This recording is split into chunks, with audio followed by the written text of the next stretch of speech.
And so from there, you graduated, and what was the next step?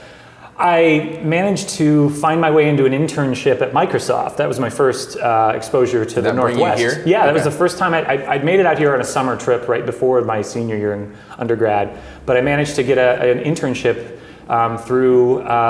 with the usability group, what was then called the usability group at Microsoft in 1993. And that was what really, that at the time seemed like kind of the summit. That was right near the top of what would be the most potentially interesting places to be in technology anywhere, because I loved, and well, I still love, the whole personal computing experience, like how much power an individual has to create with the tools that are available to them. I mean, today it's ridiculous, but even back then it was formidable. Like, yes, desktop publishing was threatening to revolutionize who could become a zine producer. Anybody could, and you could make something absolutely first-rate, Sports Illustrated quality layout, pick your favorite, top of the mountain magazine.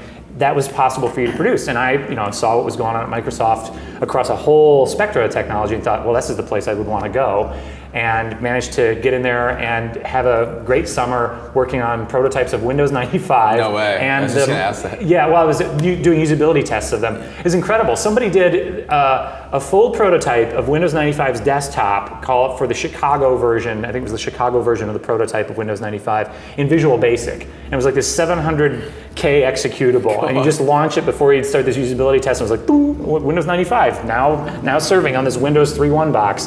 And people would come in the lab and be like, whoa, this is totally different. I was like, yes, it is. And you wouldn't believe how thin the veneer is on this now. But just seeing that kind of technology evolving and having that gig and being at that place at that time before that big wave hit was just really cool. I felt privileged to be there at that time. And what was one thing that you maybe took away from that internship experience? You're obviously really young. You're working with one of the biggest technology companies in the world, the biggest at the time.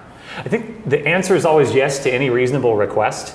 Like, more often you say yes when people are like, hey, do you want to look at this thing that we're working on? Like, people would ask me questions about like, hey, I'm working on this study about something, and it would get me involved in another meeting. And then I, started talking to some other people and started working on, like, I just started working on the Windows thing, but then kind of found my way into working on this other publisher product via, a hallway conversation. And, the guy's like, you interested in, taking a look at this? And I was like, yeah, absolutely, sure I would.